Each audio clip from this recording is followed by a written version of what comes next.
നമസ്കാരം. Raf talk ഫുട്ബോളിലേക്ക് എവർക്കും സ്വാഗതം. കനത്ത തിരിച്ചടിയാണിത് റയൽ മാഡ്രിഡിന് എന്ന കാര്യത്തിൽ തർക്കമേ വേണ്ട. റയലിനെ സംബന്ധിച്ചിടത്തോളം പല സൂപ്പർ താരങ്ങൾക്കും പരിക്കേറ്റിട്ട് അവർ വലഞ്ഞിട്ടുണ്ട്. എന്നാൽ തിബോട്ട് കോർട്ടുവയുടെ പരിക്ക് താങ്ങാനാവുന്നതിനും അപ്പുറമാണ്. അവരുടെ ടീമിൽ അത്രത്തോളം പ്രാധാന്യം കോർട്ടുവക്കുണ്ട്. ഇപ്പോൾ കഴിഞ്ഞ മാഞ്ചസ്റ്റർ സിറ്റിക്കെതിരെയുള്ള യുവേഫ ചാമ്പ്യൻസ് ലീഗ് മത്സരത്തിൻ്റെ രണ്ടാം പാദത്തിൽ ആദ്യ പകുതി മാത്രമാണ് കോർട്ടുവ കളിച്ചതെന്ന് അദ്ദേഹത്തിന് പരിക്കുണ്ടായിരുന്നു. പരിക്കുണ്ടായിട്ടും അദ്ദേഹം ഫസ്റ്റ് ഹാഫ് കളിക്കുകയായിരുന്നു എന്ന റിപ്പോർട്ടൊക്കെ പിന്നെ പുറത്തു വന്നു. ഇപ്പോഴിതാ റയൽ മാഡ്രിഡ് തന്നെ ഒഫീഷ്യലി അറിയിക്കുന്നു, താരത്തിന് ടെസ്റ്റൊക്കെ നടത്തി, അതിൽ അദ്ദേഹത്തിന് പരിക്കാണ്.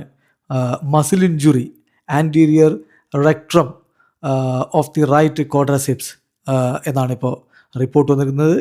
അവിടെ ഒരു ഇഞ്ചുറി സംഭവിച്ചിരിക്കുന്നു എന്നർത്ഥം. പെൻഡിങ് എവല്യൂഷൻ എന്നവർ പറയുന്നുണ്ട്. ഏതായാലും തിരികെ വരുന്നത് എന്ന് കൃത്യമായിട്ട് റയൽ പറഞ്ഞിട്ടില്ല. അദ്ദേഹത്തിൻ്റെ റീഹാബിലിറ്റേഷൻ സമയത്തെ കാര്യങ്ങൾ അവർ മോണിറ്റർ ചെയ്തായിരിക്കും തീരുമാനിക്കുക. അതേസമയം സ്പാനിഷ് മാധ്യമങ്ങൾ ഇക്കാര്യത്തിൽ കൂടുതൽ വിവരങ്ങൾ നൽകുന്നുണ്ട്. അതിലവർ പറയുന്നത് Thibaut Courtois will be out for A month and half. 1.5 മാസക്കാലത്തേക്ക് അദ്ദേഹം പുറത്തായിരിക്കും എന്നാണ് റിപ്പോർട്ട്. അങ്ങനെയെങ്കിൽ നോക്കുക, ബയൺ മ്യൂണിക്കിനെതിരെയുള്ള യുവേഫ ചാമ്പ്യൻസ് ലീഗിൻ്റെ ക്വാർട്ടർ ഫൈനൽ ആദ്യ പാദവും രണ്ടാം പാദവും നഷ്ടപ്പെടും.